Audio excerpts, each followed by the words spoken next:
বাংলাদেশে চলমান জ্বালানি চাহিদা মেটাতে আবারও বড় চালান নিয়ে চট্টগ্রাম বন্দরে ভিড়েছে একটি তেলবাহী জাহাজ।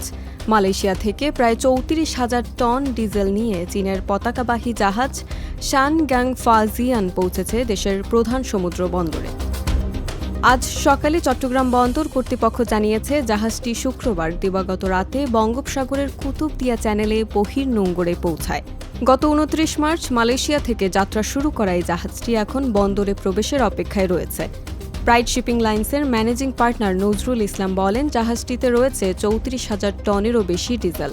এর একটি অংশ প্রায় ৫ থেকে ৬,০০০ টন বহির্নোঙরে ছোট জাহাজের মাধ্যমে খালাস করা হবে, যাকে বলা হয় লাইটারিং। এই প্রক্রিয়া সম্পন্ন করতে অন্তত ২ দফা অপারেশন লাগবে। সবকিছু স্বাভাবিক থাকলে রোববার জাহাজটি পতেঙ্গার ডলফিন জেটিতে ভিড়তে পারে। এর আগেই সিঙ্গাপুর থেকে আসা ইউহান জিং হে নামের একটি জাহাজ প্রায় ২৭,৩০০ টন ডিজেল নিয়ে বন্দরে খালাস কার্যক্রম শুরু করেছে। জাহাজটিতে বর্তমানে পদ্মা অয়েলের ডলফিন জেটি ৬-এ অবস্থান করেছে এবং রোববারের মধ্যেই বন্দর ত্যাগ করার কথা রয়েছে। গত ২৮ ফেব্রুয়ারি পর মার্চ মাসে এলএনজি, এলপিজি ও তেলবাহী সহ মোট ৩৬টি জাহাজ চট্টগ্রাম বন্দরে ভিড়েছে।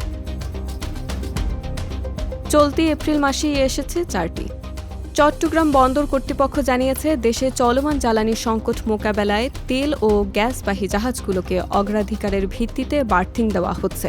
এছাড়াও বাংলাদেশের পেট্রোলিয়াম কর্পোরেশনের তথ্য অনুযায়ী মধ্যপ্রাচ্যে সংঘাত শুরুর পর এটি চট্টগ্রাম বন্দরে আসা ১০ম ডিজেলবাহী জাহাজ।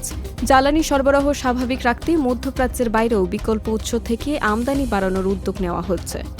বিশ্ববাজারে অস্থিরতার মধ্যেও জ্বালানি সরবরাহ ঠিক রাখতে ধারাবাহিকভাবে আমদানি বাড়ানো হচ্ছে, যা দেশের অর্থনীতি ও দৈনন্দিন জীবনে বড় প্রভাব ফেলবে বলে মনে করছেন সংশ্লিষ্টরা।